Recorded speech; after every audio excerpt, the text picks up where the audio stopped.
السلام عليكم الخوت. اليوم غادي نهضروا على واحد الحادث اللي هز الساحه الرياضيه والسياسيه في المغرب، واللي هي عودة محمد بودريقة الرئيس السابق لنادي الرجاء البيضاوي والنائب البرلماني السابق عن حزب التجمع الوطني للأحرار إلى أرض الوطن بعد ترحيله من دولة ألمانيا.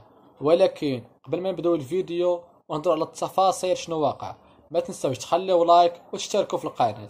وقبل لحظات حطت طائرة تابعة للخطط الملكية المغربية الرحلة رقم AT 811 قاطمة من فرانكفورت الألمانية بمطار محمد الخامس الدولي بالدار البيضاء. على متنها كان محمد بودريقة مرفوقا بعناصر أمنية ألمانية، حيث تم تسليمه رسميا إلى السلطات المغربية وفقا للإجراءات القانونية المعمول بها.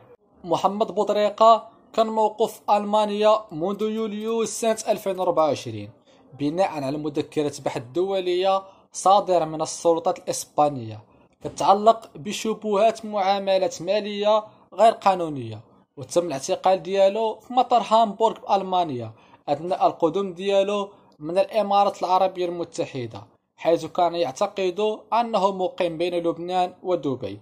وبعد سلسلة من الإجراءات القانونية أصدرت المحكمة العليا في هامبورغ قرارا بتسليمه إلى المغرب، وهو القرار الذي تطلب تأشيرا من الحكومة الألمانية التنفيذي، وقد تم ذلك بعد مراجعة دقيقة للملف والتأكد من استيفاء جميع الشروط القانونية. ولكن شنو هو الوضع القانوني حاليا؟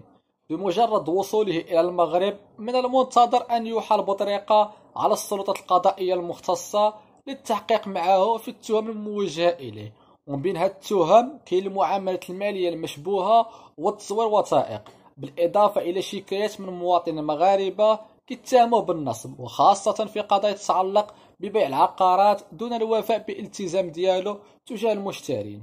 وعودة بودريقة أثارت اهتماما واسعا في الأوساط الرياضية والسياسية، خاصة أنه كان كيشتغل في مناصب مهمة في نادي الرجاء البيضاوي وفي البرلمان المغربي، والعديد من المتابعين ينتظرون تطورات هذه القضية لمعرفة مصير بودريقة والإجراءات التي ستتخذها السلطات المغربية في الحق ديالو. أتمنى أنني كنت شرحت لكم شنو وقع حاليا لبودريقة، وفي الآخر ما تنساوش تشتركوا في القناة وخلوا شي لايك وخصوصا شي كومنتير باش يطلع الفيديو لناس جداد.